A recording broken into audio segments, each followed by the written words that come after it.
बदायूं में 2 बच्चों की कुल्हाड़ी से गला रेतकर हत्या के मामले में मंडी चौकी के पास लोगों ने जमकर हंगामा किया। बदायूं में आरोपी साजिद के एनकाउंटर के बाद की तस्वीरें आई सामने। 2 बच्चों की हत्या के मामले में फरार था साजिद। बदायूं में आरोपी से मुठभेड़ में एक सिपाही भी घायल हुआ है, अस्पताल में कराया गया भर्ती। 2 सगे भाइयों की हत्या के बाद इलाके में आगजनी और तोड़फोड़ की गई। हालात को देखते हुए इलाके में भारी पुलिस फोर्स तैनात। तनावपूर्ण हालात को देखते हुए एडीजी समेत आला अधिकारियों ने इलाके का दौरा किया। स्थानीय लोगों से शांति बनाए रखने की अपील की। बदायूं में एनकाउंटर मामले में पुलिस का बयान। जवाबी कार्रवाई में आरोपी को पुलिस ने किया ढेर। बाद में अपराधी जो था उसने पुलिस पर फायर करने का प्रयास किया, फायर किया। पुलिस ने बचाव में फायर किया। इस एक्सचेंज ऑफ फायर में उसकी जो है अपराधी की जो मौके पर मौत हो गई। रिपब्लिक भारत से बातचीत में बरेली रेंज आईजी ने एनकाउंटर की पुष्टि की। कहा बच्चों की हत्या का आरोपी मारा गया। 2 बच्चों की नृशंस हत्या हुई और इस हत्या की सूचना पर पुलिस भी मौके पहुंची और बाद में अपराधी जो था उसने पुलिस पर फायर करने का प्रयास किया, फायर किया। पुलिस ने बचाव में फायर किया। इस एक्सचेंज ऑफ फायर में उसकी जो है अपराधी की जो मौके पर मौत हो गई। बदायूं में 2 मासूमों की हत्या से स्थानीय लोगों में भारी गुस्सा लोगों ने आरोपी की दुकान को आग के हवाले किया। बच्चों की हत्या के मामले में बदायूं में जबरदस्त हंगामा। आईजी, डीआईजी, कमिश्नर मौके पर मौजूद। डीएम मनोज कुमार का बयान। मामला जांच का विषय है। शवों का पोस्टमार्टम किया जा रहा है। आज शाम को ये सूचना कि यहाँ बाबा कॉलोनी पुलिस चौकी के पास एक स्थान है, उसमें एक युवक ने एक घर में मुस्लिम उसके पहुंच का ये घर है, 2 बच्चों की हत्या कर दी। मृतक बच्चों के परिवार में पसरा मातम। बच्चों की मां ने बयां किया दर्द। कहा आरोपी ने बच्चों को छत पर ले जाकर उनकी हत्या की। छत पे ले गया, छोटे वाले से कह दिया कि पानी ले आ जाएगी। तब तक उसने बड़े को मार दिया। छोटे वाले ने देखा तो उसका भी मर्डर कर दिया। वही मेरे 2 को मार दिया। पीएम मोदी के आवास पर मंगलवार को बड़ी बैठक हुई। लोकसभा चुनाव को लेकर बैठक की गई। गृह मंत्री अमित शाह, जेपी नड्डा भी बैठक में मौजूद रहे। लोकसभा चुनाव को लेकर मंगलवार देर रात तक बीजेपी मुख्यालय में कोर ग्रुप की बैठक चली। बैठक में गृह मंत्री अमित शाह, जेपी नड्डा मौजूद रहे। गृह मंत्री शाह, जेपी नड्डा की मौजूदगी में केरल, आंध्र प्रदेश, ओडिशा, कर्नाटक की सीटों पर चर्चा हुई। बैठक में ओडिशा और सिक्किम में गठबंधन को लेकर भी मंथन हुआ। 22 मार्च को हो सकती है बीजेपी केंद्रीय चुनाव समिति की बैठक। लोकसभा चुनाव के लिए उम्मीदवारों की तीसरी लिस्ट पर लगेगी मुहर। दिल्ली में राज ठाकरे ने गृह मंत्री अमित शाह से मुलाकात की। सूत्रों से खबर, एमएनएस और एनडीए में गठबंधन का फॉर्मूला तय। महाराष्ट्र में राज ठाकरे को 1 लोकसभा और 1 राज्यसभा सीट दे सकती है बीजेपी। गृह मंत्री अमित शाह से मुलाकात के बाद मुंबई लौटे राज ठाकरे। 21 मार्च को राज ठाकरे ने मुंबई में महाराष्ट्र नवनिर्माण सेना की बुलाई बैठक। दिल्ली में गृह मंत्री अमित शाह और राज ठाकरे की मुलाकात पर बोले एमएनएस नेता बाला नंदगांवकर। दोनों की मुलाकात सकारात्मक रही है। आगे 2-4 दिन में पूरी बात सामने आ जाएगी। अमित शाह से राज ठाकरे की मुलाकात पर उद्धव ठाकरे ने कहा बीजेपी जानती है कि उन्हें महाराष्ट्र में लोग बाल ठाकरे के नाम पर वोट करते हैं और इसी वजह से बीजेपी नेताओं को चुराने की कोशिश कर रही है।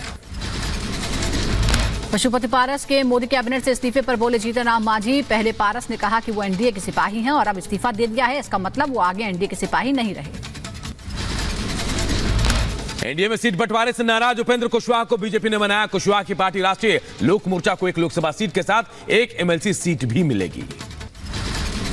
लोकसभा चुनाव से पहले बिहार में नीतीश कुमार को बड़ा झटका लगा है। अली अशरफ फातमी ने जेडीयू से इस्तीफा दे दिया। कहा नीतीश के एनडीए में जाने से असहमत थे। अली अशरफ के इस्तीफे पर बोले जेडीयू नेता खालिद अनवर। वो लोकसभा टिकट के लिए मारे फिर रहे हैं। वो कल भी परिवारवाद वाले थे और आज भी परिवारवाद वाले हैं। बीजेपी में शामिल होने के बाद सीता सोरेन और तरनजीत सिंह संधू ने पार्टी अध्यक्ष जेपी नड्डा से मुलाकात की। दोनों ही नेताओं ने कमल का दामन थामा है। सीता सोरेन के बीजेपी में शामिल होने पर बोले बीजेपी नेता निशिकांत दुबे सीता अपने पति दुर्गा सोरेन की मौत की सीबीआई जांच कराने के लिए बीजेपी में आई है। वो किसी स्वार्थ के कारण भारतीय जनता पार्टी में नहीं है। वो अपने पति के हत्या का जो है सीबीआई इंक्वायरी चाहती है और उनके बच्चों को कैसे न्याय मिले उसके लिए चाहती हैं। सीता सोरेन के जेएमएम छोड़ने पर बोले बाबूलाल मरांडी, ये तो स्पष्ट है कि जेएमएम या कांग्रेस के विधायक अपनी ही सरकार से दुखी हैं। झारखंड मुक्ति मोर्चा के विधायक या कांग्रेस के भी विधायक अपनी ही सरकार से लोग दुखी हैं। उस पत्र को पढ़ करके तो ऐसा लगता है कि सिर्फ सीता सोरेन का ही मामला नहीं, पूरे राज्य की जनता के लिए बड़ा गंभीर प्रश्न को खड़ा करता है। सीता सोरेन के पार्टी छोड़ने पर जेएमएम नेता सुप्रियो भट्टाचार्य ने कहा, एक टी समय भी है। राजनीतिक तौर पर बीजेपी में शामिल होने पर सीता सोरेन को शुभकामनाएं। राहुल गांधी के शक्ति वाले बयान पर बीजेपी ने कांग्रेस को फिर से घेरा। रविशंकर प्रसाद बोले, राहुल के देश की आस्था संस्कृति का अपमान किया है, सिर्फ वोट बैंक के लिए हिंदू आस्था का अपमान करते हैं। राहुल गांधी ने कल हिंदू आस्था, हिंदू चिंतन, हिंदू संस्कार, हिंदू संस्कृति सबों का अपमान किया। आप सुविधा के लिए चुनावी हिंदू बनते हैं। बीजेपी नेता रविशंकर प्रसाद ने कहा, बार बार हिंदू आस्था के अपमान को देश चुनाव में इसका जवाब देगा। चुनाव में हम इसको मुद्दा भी बनाएंगे।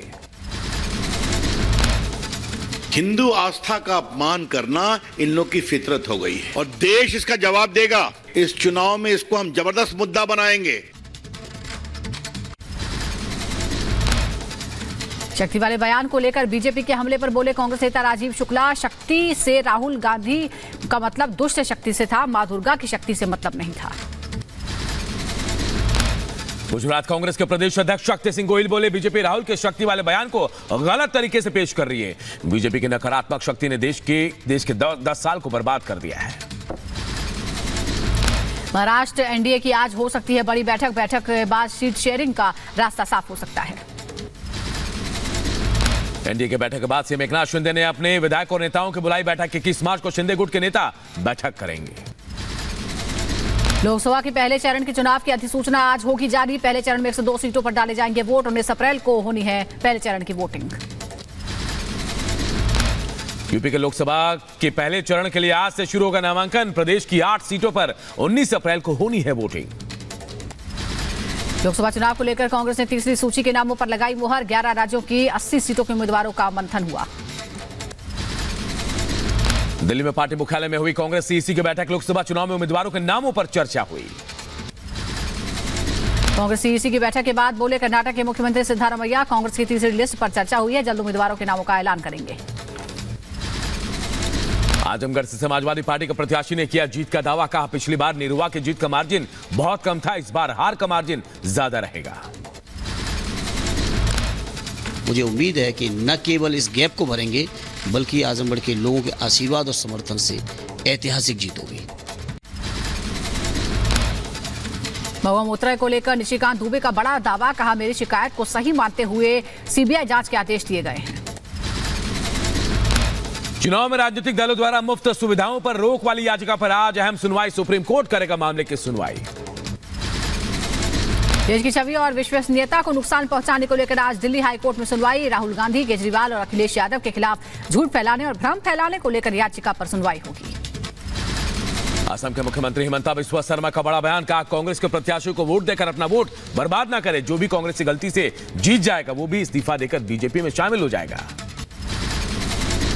राजस्थान के मुख्यमंत्री भजनलाल शर्मा ने कांग्रेस पर साधा निशाना। कहा, कांग्रेस की डूबती नाव में कौन बैठेगा। कांग्रेस के लोग लगातार बीजेपी में शामिल हो रहे हैं। अब की बार राजस्थान के सभी 25 सीटें बीजेपी जीतेगी। इस तरह से लगातार कांग्रेस के लोग भारतीय जनता पार्टी में आ रहे हैं। 25 की 25 सीट तो आएंगी, लेकिन अब की बार हम बहुत बड़े मार्जिन से जीतेंगे। मध्य प्रदेश सरकार में मंत्री कैलाश विजयवर्गीय बोले, मध्य प्रदेश में कांग्रेस को उम्मीदवार नहीं मिल रहे हैं। कोई भी कांग्रेस के टिकट पर चुनाव लड़ने को तैयार नहीं। इस बार हम छिंदवाड़ा सीट से जीत की शुरुआत करेंगे। इंदौर, जबलपुर, उज्जैन और बहुत सारी ऐसी जगह है कांग्रेस के पास कोई उम्मीदवार नहीं और लड़ने को तैयार। इसके बाद शुरुआत ही छिंदवाड़ा से होगी। लोकसभा चुनाव से पहले तेज हुई सियासत। सीएम हेमंत बिस्वा शर्मा के वॉर पर कांग्रेस नेता अधीर रंजन चौधरी ने पलटवार किया। मथुरा में कार्यकर्ताओं से बोले आरएलडी के अध्यक्ष जयंत चौधरी, पुरानी बातें भूलकर एनडीए गठबंधन को मतदान करें। 25 मार्च को शिरोमणि अकाली दल की कोर कमेटी की बैठक, पार्टी नेता दलजीत सिंह चीमा का बयान, कहा पार्टी की रणनीति होगी फाइनल, कैंपेन को लेकर होगी चर्चा। उत्तराखंड के पौड़ी गढ़वाल में अनिल बलूनी ने किया रोड शो, जनसंपर्क और कार्यकर्ता सम्मेलन कर उत्साह बढ़ाया। मीडिया कर्मियों को लेकर चुनाव आयोग का फैसला, चुनाव के दौरान ड्यूटी पर तैनात मीडिया कर्मियों को पोस्टल बैलेट से वोटिंग की सुविधा होगी, मान्यता प्राप्त पत्रकारों को मिलेगी सुविधा। लोकसभा चुनाव से पहले सुप्रीम कोर्ट से शरद पवार को बड़ा झटका, अजित पवार के घड़ी चिन्ह पर चुनाव लड़ने पर रोक से इनकार, कोर्ट ने चुनाव आयोग का फैसला बरकरार रखा। सुप्रीम कोर्ट के आदेश पर शरद चंद्र पवार गुट के नेता जितेंद्र अहवार का बयान, कहा अजीत को हर पोस्टर पर लिखना होगा, सुप्रीम कोर्ट के अंतिम फैसले के आने तक चिन्ह हमारा है, पार्टी से बाहर आकर पार्टी बनाना समाधान नहीं। संसद में कैश फॉर क्वारी मामले में टीएमसी नेता महुआ मोइत्रा की बड़ी मुश्किल, लोकपाल ने सीबीआई को एफआईआर दर्ज करने का आदेश दिया है। महुआ के खिलाफ सीबीआई को एफआईआर दर्ज करने के आदेश पर बोले बीजेपी सांसद निशिकांत दुबे, कहा आज मेरी शिकायत को मानते हुए लोकपाल ने यह फैसला लिया। राहुल गांधी, अरविंद केजरीवाल, अखिलेश यादव के खिलाफ हिंदू सेना ने हाईकोर्ट में जनहित याचिका दाखिल की है, सार्वजनिक भाषणों के दौरान झूठे और भ्रामक बयान देने का आरोप लगाया है। दिल्ली हाईकोर्ट में अरविंद केजरीवाल ने ईडी के सभी 9 समन को चुनौती दी है, मामले पर हाईकोर्ट आज सुनवाई करेगा। दिल्ली सरकार के मंत्री सौरभ भारद्वाज का बीजेपी ईडी सीबीआई पर आरोप, का जांच agency political press release they रही है, यह दुर्भाग्यपूर्ण है। कांग्रेस ने केंद्र सरकार पर लगाया एजेंसियों के दुरुपयोग का आरोप, कहा एजेंसियों का दुरुपयोग राजनीतिक एजेंडे के लिए हो रहा है, कांग्रेस एजेंसियों के मिसयूज का विरोध करती है।